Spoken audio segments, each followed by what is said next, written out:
So one day Troy, no, Carl, it's either Carl or Troy, I get it mixed up, invited me back to their Brownstone in Brooklyn, which is on Bond Street in Brooklyn, right? They had this huge, the entire Brownstone, right, is what they had. And I'm just like, I'm like, who the heck are these? Who are these guys? Something like that. Where they doing it, you would think like they're like Major. You would think they're like Puffy. You know what I'm saying? The way that he was doing it. For real. Like Charles had a whole Brownstone. He was driving a big Hummer. I'm talking about the Hummer that everybody wanted, whatever at that time. Did he have the Hummer? Yeah, I believe he had the Hummer. I think he had the Hummer at that time. He had the Hummer or the G-Wagon. I think it was a Hummer. Anyway, like he had it at that time. He had this big Brownstone with a full studio in the basement.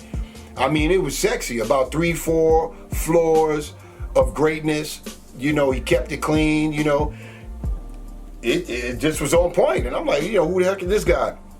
So it intrigued me, and I wanted to know how this machine, whatever, was rolling. So I would be there, and I'm coming in for music and stuff. And I remember Charles came down to the studio, and then that's when Troy introduced me. That's what it was.